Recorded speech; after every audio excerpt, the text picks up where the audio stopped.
एक गांव में एक मंदिर था। उस मंदिर में एक पंडित काफी सालों से सेवा कर रहा था। हर दिन मंदिर की पूजा पाठ, साफ सफाई और अन्य काम पंडित करता था।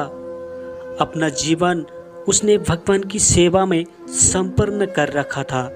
फिर भी इस पंडित में धन को लेकर माया काफ़ी ज़्यादा थी और इसीलिए वह बहुत कंजूस भी था। त्योहार या उत्सव के समय पंडित को लोगों से काफ़ी अच्छा दान मिलता। कई लोग उसे काफ़ी सारा पैसा भी देकर जाते थे।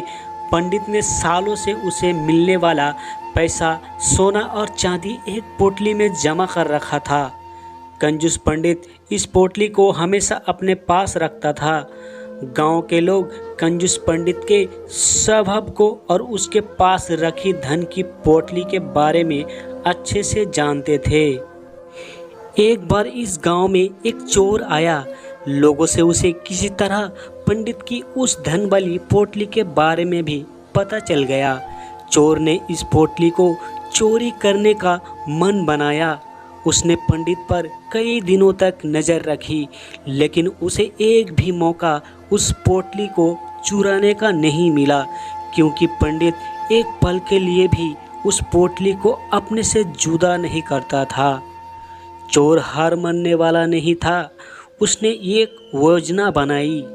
चोर ने पंडित का शिष्य बनकर उस पोटली को चुराने का तय किया। चोर भेष बदलकर पंडित के पास पहुंच गया और उसने पंडित की काफ़ी तारीफ की। चोर ने पंडित के तारीफों के पुल बांधते हुए उसे कहा कि वह भी पंडित की तरह ही ज्ञानी और समझदार बनना चाहता है। उनके साथ रहकर पूजा पाठ और मंदिर के बाकी काम सीखना चाहते हैं।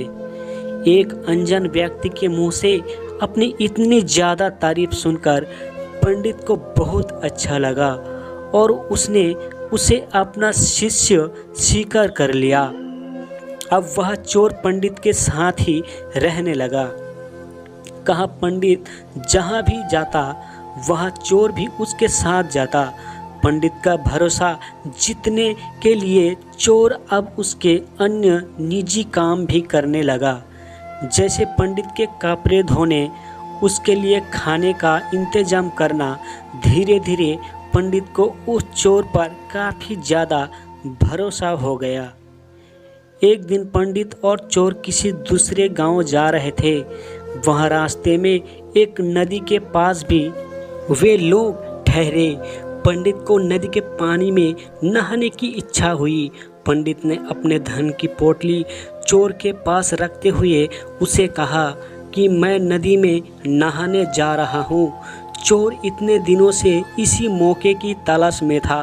पंडित जैसे ही नदी के पानी में नहाने के लिए गया, चोर उसकी धन की पोटली लेकर वहाँ से भाग गया। दोस्तों, हमें विश्वास करना चाहिए। विश्वास से ही दुनिया चलती है, लेकिन हमें किस पर विश्वास करना चाहिए, यह बहुत महत्वपूर्ण बात है। हम किसी ऐसे अनजान व्यक्ति पर बिल्कुल भरोसा नहीं कर सकते जिसे हम अच्छे से जानते ना हो, जिसके बारे में जिसके भूतकाल के बारे में हमें ज़्यादा कुछ पता ना हो।